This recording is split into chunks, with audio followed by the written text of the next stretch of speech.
Shalom saudara-saudara pemirsa yang menyaksikan tayangan pada saat ini. Puji Tuhan, senang rasanya kita boleh kembali dipertemukan dalam siaran ini. Oleh karena pada saat ini kita akan mengikuti akan seminar kesehatan untuk menambah pengetahuan kita bagaimana menjaga kesehatan dengan baik. Kita sudah mulaikan pada seminar kesehatan yang pertama pada 2 minggu lalu. Pada saat ini kita sudah masuk dalam seminar kesehatan yang kedua untuk bulan ini. Untuk itu saudara-saudara, jangan pernah kelewatan, tetap terus menyaksikan tayangan ini agar pengetahuan kita akan kesehatan boleh ditambahkan, supaya kita boleh memperoleh hidup dan tubuh yang sehat. Kita berbincang-bincang lagi bersama dengan Dr. Evelyn Sutresman sebagai pembawa materi pada malam ini, dan juga ada bintang tamu. Kami sebutkan bintang tamu Ibu Siska yang bersama-sama dengan kami. Pada malam ini saudara-saudara, topik yang akan kita bahas adalah thin outside, fat inside, atau disingkat TOFI dalam bahasa Inggris. Tapi kalau dalam bahasa Indonesia ini unik saudara-saudara. Kurus di luar, gemuk di dalam. Ini luar biasa. Kalau saya tanya Siska lebih suka mana? Gemuk atau kurus? Ya sedang-sedang. Yang sedang-sedang. Ya, sedang-sedang. Tapi kalau disuruh pilih antara gemuk dan kurus, pilih yang mana? Pilih yang gemuk saja. Pilih yang gemuk. Oh, kenapa bisa pilih gemuk? Karena belum tentu kalau itu orang kurus, belum tentu dia kurus dan ramping. Biasanya lemaknya di dalam gemuk. Tapi biasanya kalau orang-orang muda, apalagi gadis-gadis, suka kalau kurus. badannya kurus. Saya juga secara pribadi, saya lebih suka kurus daripada gemuk. Ya, artinya gemuk sudah kelebihan berat badan. Tapi kalau sesuai dengan materi pada malam ini yang akan kita bahas, saya lebih cenderung menyukai kedua-duanya, kurus dan gemuk, yaitu kurus di luar dan gemuk di dalam. Nah, inilah topik yang akan kita bahas. Apa yang dimaksud dengan kurus di luar? Artinya penampilan dokter ya, penampilan di luar baik, tetapi di dalam ini sehat, gemuk. Itulah konotasi dari judul yang kita bahas. Karena biasanya masalahnya begini, banyak orang yang berusaha kurus di luar, akhirnya di dalamnya juga kurus atau kekurangan gizi, tidak sehat. Banyak orang yang gemuk di luar, tetapi di dalam kurus karena gizi yang dia masukkan itu salah. Dan inilah yang bagaimana kita dapat menyeimbangkan hal ini. Bagaimana kita mengkonsumsi yang secukupnya, tetapi kebutuhan gizi kita, kebutuhan nutrisi kita di dalam tubuh kita juga terpenuhi. Jadi kita akan menyaksikan atau melihat akan materi atau tips seminar kesehatan yang akan kita saksikan pada saat ini. Tetapi sebelumnya kita akan dengarkan satu lagi lagu pujian yang akan dibawakan oleh adik Griselda Lindayal. Kita dengarkan.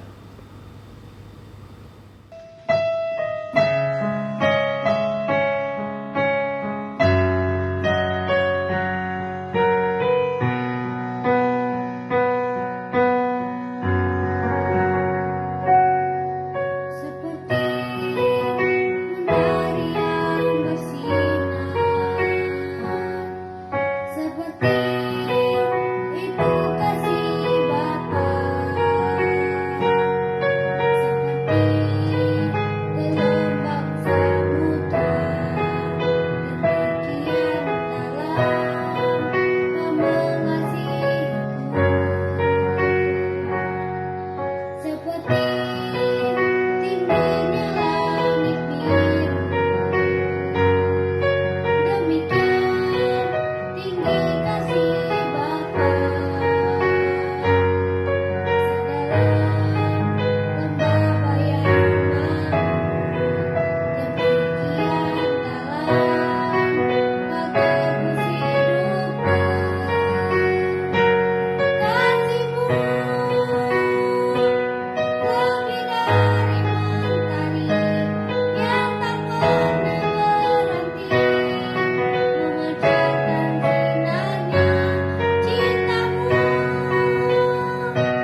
Oke, terima kasih atas lagu pujian yang sudah kita dengarkan bersama.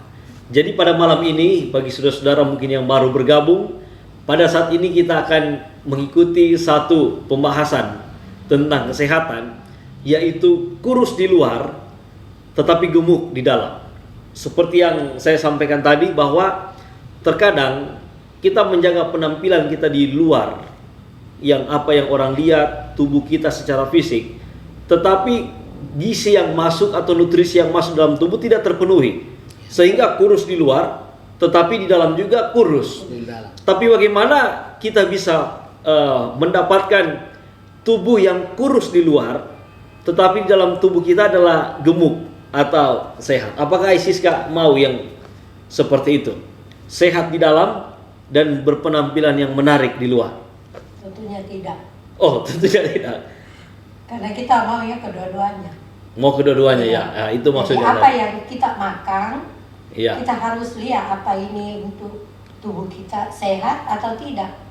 Jadi makanya kita mengikuti seminar ini supaya kita bisa dapat tip-tip bagaimana.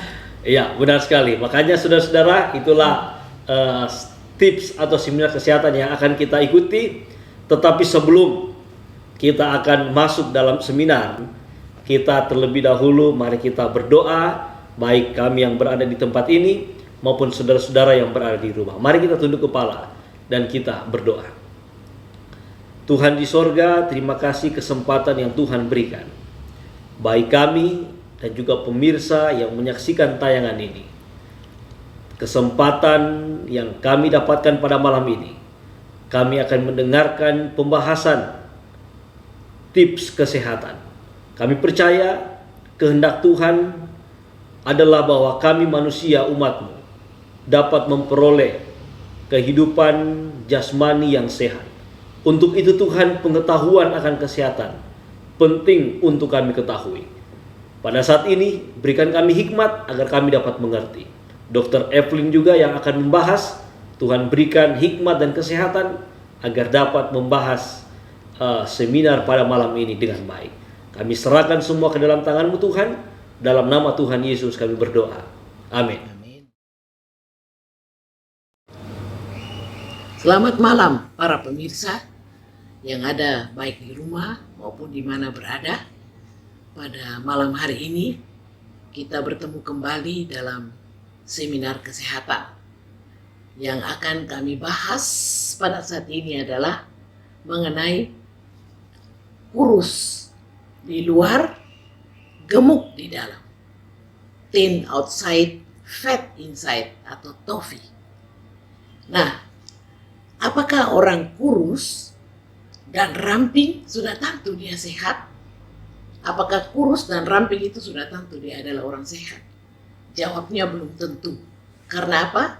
Sering berat badan normal dari luar, kurus, ramping, tidak selalu dia berada dalam keadaan sehat.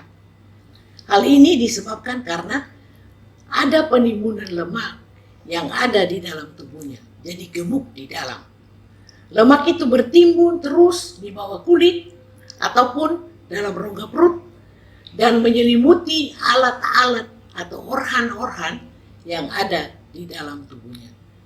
Ini gambar adalah gambar di mana lemak itu berada di bawah kulit maupun dia membungkus hati, liver, membungkus usus dan semua alat-alat yang ada di dalam rongga perut. Nah, TOFI atau thin outside, fat inside ini lemak yang terjadi karena proses metabolisme, ya, menyebabkan orang menjadi obesity atau gemuk. Dan dengan demikian ada dua bentuk tubuh, kurus dan gemuk dalam satu waktu yang bersamaan. Jadi kurus dari luar, gemuk berada di dalam. Kita boleh ambil indeks massa tubuh atau IMT.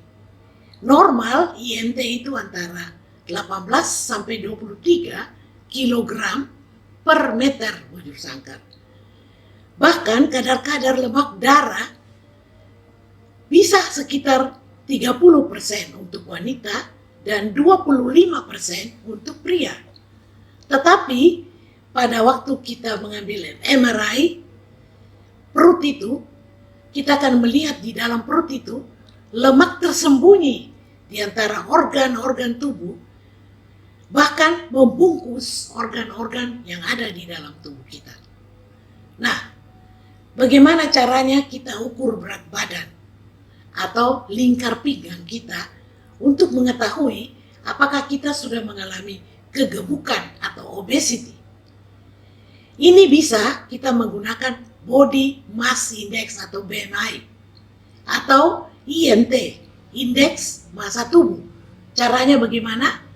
Ambil berat badan kita dalam kilogram dibagi dengan tinggi badan dalam kuadrat. Nah, hasilnya itu kalau 23% itu normal. Tapi kalau sudah 23, 24 itu sudah pre-obesity. Kalau sudah 25 sampai 29 bahkan 30 sudah obesity tingkat 2. Jadi kita harus berhati-hati di dalam melihat berat badan dan tinggi badan ini, kita bedakan. Kalau sudah 30% berarti saudara sudah mengalami obesity atau kegemukan. Nah, bisa juga dengan lingkar pinggang. Dari luar, kalau wanita kita ambil 80 cm. Kalau pria 90. Kalau sudah lebih dari 80 atau 90 berarti pria itu sudah mengalami obesity. Nah, apa fenomena seorang mengalami kegemukan di dalam? Lemak penderita biasa tidak dilihat dari luar, hanya di dalam. Organ-organ tubuh di perut, jantung, hati, ginjal. Nah, ini yang dinamakan lemak visceral. Ada juga lemak di bawah kulit, subkutan. Nah, kalau lemak subkutan pada perut, perutnya akan membuncit keluar. Wah, kalau membuncit itu orang lewat saja bersentuhan. Nah, lemak-lemak visceral ini bisa berubah bentuk dan bisa tertimbun menjadi plak dan mengeras. Bayangkan kalau pembuluh darah itu lemak di dalam mengeras.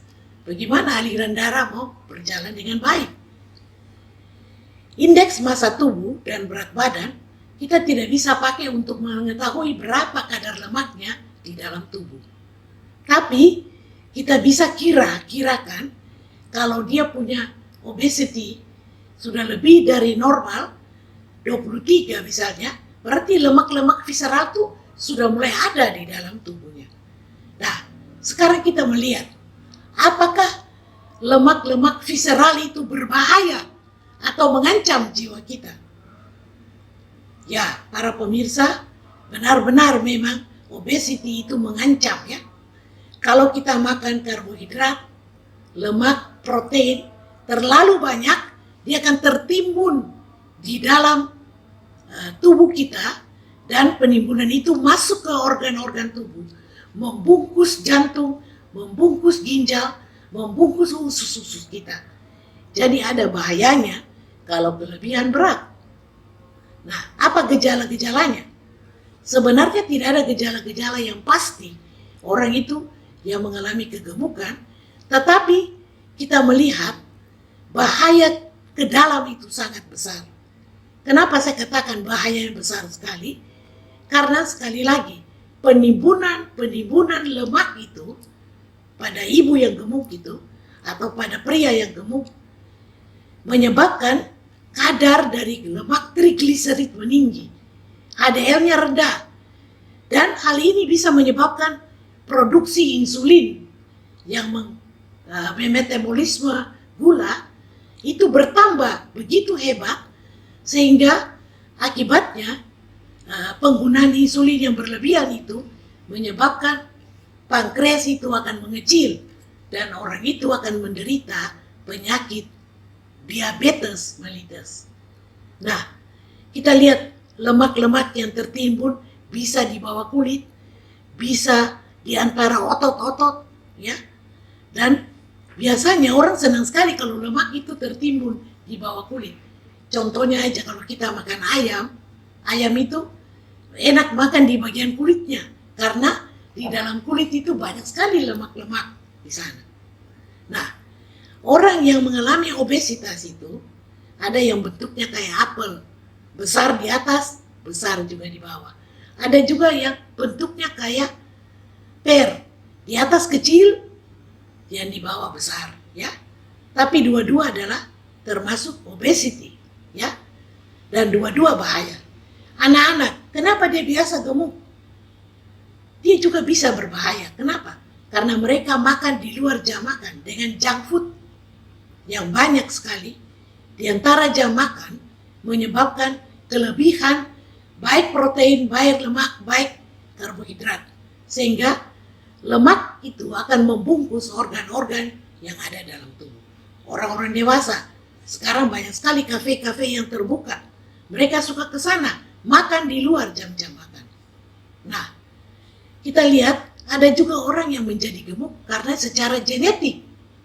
Dia bilang, wah sudah begitu, kami punya keturunan. Memang ada. Tetapi yang lebih banyak adalah orang-orang yang makan yang tidak seimbang dengan penggunaan energi. Jadi mereka itu makan lebih banyak dari menggunakan tenaga. Kelebihan itu menjadi lemak di dalam tubuh. Kalau kita tidur kurang, kita kurang tidur ya, maka ada semacam hormon namanya grelin. Justru pada waktu kita tidur kurang atau tidur terlalu jauh malam, biasanya membawa orang menjadi lapar dan makan lebih banyak. Stres. Nah, kembali lagi stres. Stres itu memproduksi noradrenalin. Dan noradrenalin ini bertentangan kerjanya dengan insulin. Kalau terlalu banyak stres, orang bisa menjadi apa? Gemuk. Bisa mengalami penyakit diabetes. Nah, berapa banyak orang yang mengalami TOFI, thin outside, fat inside ini. Gemuk dari dalam, walaupun dari luar kelihatan kurus.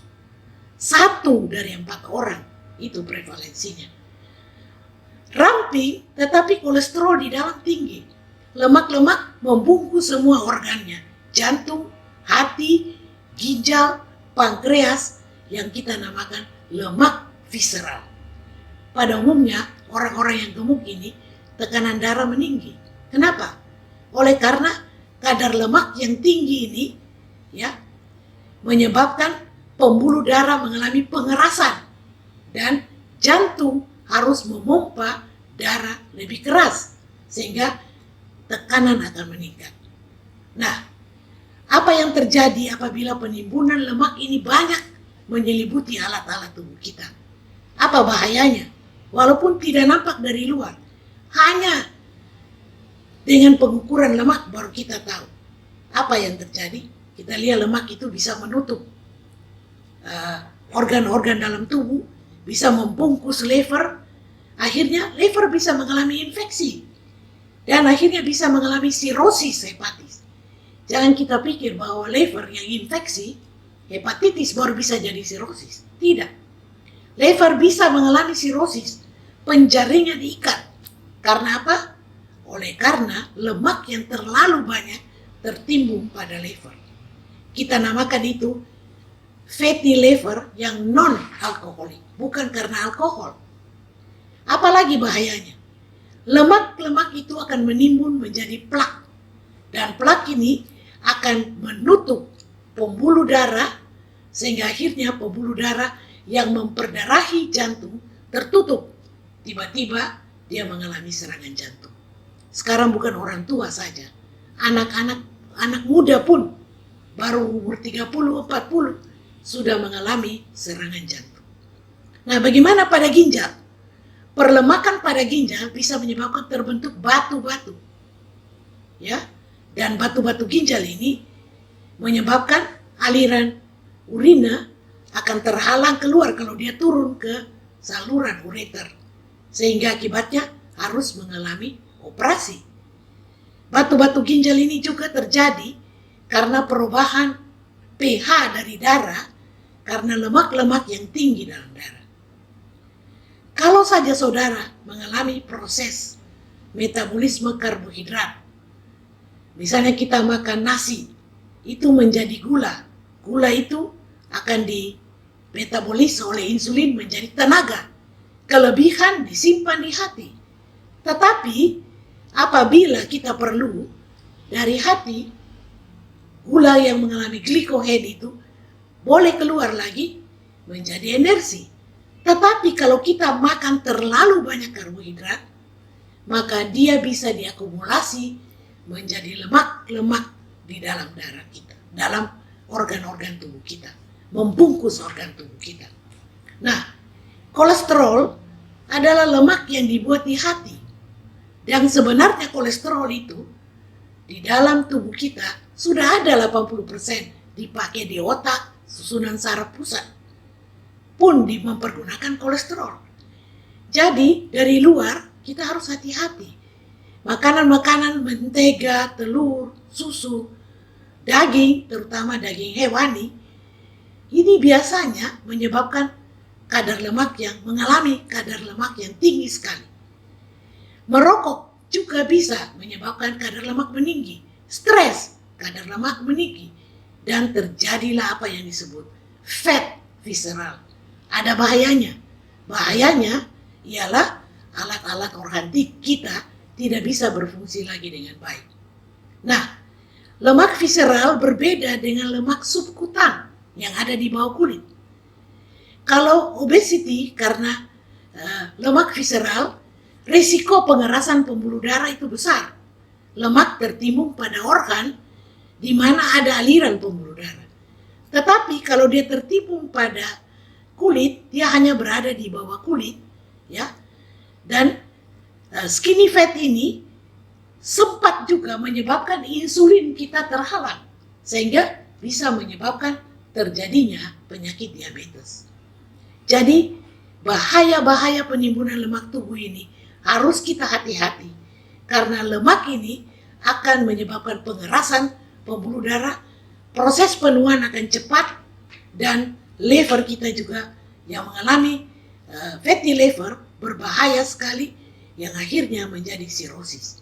Ini ada gambar di mana fungsi liver mengalami detox, yang harusnya mengalami detoksifikasi, tetapi karena fungsinya terganggu, maka racun dari liver bisa naik ke otak kita dan menyebabkan koma atau tidak sadar karena naik ke otak kita. Lemak yang begitu banyak tertimbun di dalam pembuluh darah dan pada ginjal menjadi batu-batu, pembuluh darah menjadi keras, dan akhirnya bisa menutup aliran darah itu sama sekali. Oleh karena itu, para pemirsa, berhati-hatilah di dalam pola makan kita. Jangan sampai lemak itu menutup jantung, aliran darah ke jantung, menjadi penyakit jantung koroner. Bukan cuma itu, lemak-lemak itu bisa juga masuk, pecah menjadi emboli kecil-kecil ke otak, menutupi pembuluh darah otak, dan terjadilah apa yang disebut stroke. Stroke ini kerusakan jaringan otak karena terjadi penyumbatan pembuluh darah. Paru-paru juga bisa disumbat dan akibatnya bisa mengalami gangguan, infeksi, bahkan sesak napas. Inilah emboli paru yang terjadi. Kita tidak perlu resah untuk menjadikan badan kita dari kurus menjadi gemuk dengan pola makan yang salah. Kita harus berhati-hati, jangan kelebihan karbohidrat, protein, lemak, di mana akumulasi lemak bisa terjadi menjadi diabetes, menjadi penyakit jantung koroner, batu ginjal, dan lain-lain. Sekarang, bagaimana kita mencegah fat visceral? Makanlah secukupnya, jangan makan di antara jam makan. Karena overweight bisa terjadi. Karena penggunaan energi yang tidak balance dengan input atau intake yang kita ambil. Pola makan yang sehat cukup, menjaga keseimbangan yang cukup, tidak berlebihan. Karena kalau kita berlebihan, maka bisa menyebabkan terjadinya penimbunan lemak kembali di dalam organ-organ tubuh kita. Marilah kita menjaga makan seadanya, secukupnya, jangan melebihi, apalagi kalau tidak gerak badan, kurangi. Karbohidrat paling banyak 50-60%, lemak paling banyak 25%, dan protein cukup 5%. Dan lebih bagus, makanlah protein-protein nabati daripada protein-protein hewani yang mengandung banyak sekali lemak dalam tubuh. Tidak usah gusar, tidak pernah ada kekurangan intake karena tubuh kita apabila kita mengalami kekurangan siap mengeluarkan cadangan-cadangan yang ada. Marilah kita mengatur pola makan kita supaya kita tidak mengalami obesitas. Dengan cara yang baik kita bisa mempunyai usia yang panjang, tidak mengalami gangguan, stroke, penyakit jantung koroner dan lain-lain. Jauhkan semua itu. Makanlah yang baik, makanlah lebih banyak sayur-sayuran, karbohidrat yang mengandung glycemic index yang rendah. Artinya, glycemic index yang rendah artinya tidak makan kayak gula sederhana, camilan-camilan, junk food, kita jauhkan. Makan lebih banyak serat, buah-buah dan sayuran. Ya, makanlah protein-protein yang terdiri dari protein nabati, yaitu tahu, tempe, dan jangan lupa makan buah dan sayur 4-5 porsi di dalam satu hari. Maka ini akan menyebabkan HDL kita meninggi, high density lipoprotein. Dia akan menarik semua lemak-lemak yang tidak berguna keluar dari tubuh kita. Mari kita atur makanan yang betul-betul seimbang sesuai dengan pola makan kita. Maka kita akan menjadi orang yang sehat, dan dengan tubuh yang sehat kita bisa melakukan pekerjaan dengan baik, cara berpikir yang baik. Kita tidak menderita penyakit jantung maupun penyakit-penyakit diabetes yang melemahkan tubuh kita. Sekali lagi, baiklah kita atur tubuh kita sehingga dengan demikian, dengan pola pikir yang baik, tidak stres, pola makan yang baik, olahraga, lingkungan yang sehat, maka kita akan membentuk satu tubuh yang sehat, dan dengan tubuh yang sehat kita boleh memuliakan nama Tuhan. Ada sebutan mengatakan 1 Korintus 6 ayat 19, tidak tahukah kamu tubuhmu adalah bait Allah yang suci? Karena itu apa yang kamu makan, kamu minum, apa saja kita berbuat, 1 Korintus 10 ayat 31, buatlah untuk kemuliaan nama Allah. Kiranya seminar yang singkat ini boleh menjadi perhatian kita, mengatur pola makan, pola pikir kita, mengatur berapa jumlah yang kita makan, jauhkan hal-hal yang banyak lemak, maka kita akan menjadi satu tubuh yang sehat. Dengan tubuh yang sehat, kita memuliakan nama Allah. Tuhan memberkati kita sekalian.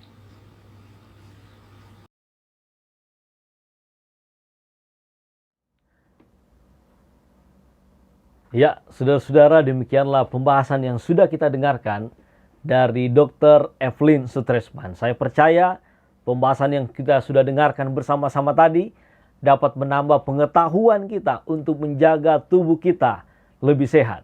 Bagaimana kita memperoleh tubuh yang ideal, kurus di luar, dan gemuk di dalam. Pembahasan yang sangat jelas, yang sangat terperinci, yang sudah disampaikan oleh dokter. Jika dari pembahasan tersebut, saudara-saudara memiliki tambahan atau memiliki pertanyaan, silakan tuliskan di kolom komentar. Dan itu akan dibacakan dan akan dijawab oleh dokter sendiri dari pertanyaan-pertanyaan yang saudara-saudara ajukan. Dan jika ada usulan, dokter bahas ini untuk pertemuan berikut, bisa juga saudara tuliskan dalam kolom komentar, dan itu akan dibacakan. Dan juga usulan saudara bisa saja apa yang menjadi usulan saudara untuk dibahas di pertemuan berikut akan dibahas oleh dokter. Demikianlah materi yang sudah disampaikan dan juga seminar kesehatan kita dalam pertemuan pada saat ini. Dan jangan lupa untuk terus menyaksikan seminar kesehatan ini yang akan diadakan sepanjang 2 kali dalam sebulan, atau setiap 2 minggu akan ada seminar kesehatan dengan pembahasan-pembahasan yang lebih menarik lagi. Untuk itu jangan ketinggalan, terus menyaksikan seminar kesehatan ini agar kita memperoleh kesehatan yang baik, tubuh yang sehat, tubuh yang kuat, dan kita gunakan tubuh kita ini untuk hal-hal yang positif, aktivitas yang baik, dan untuk memuliakan Tuhan. Akhir kata, Saya menyampaikan terima kasih bagi saudara-saudara yang sudah menyaksikan tayangan ini. Tetap menjaga kesehatan, tetap hidup sehat. Tuhan memberkati.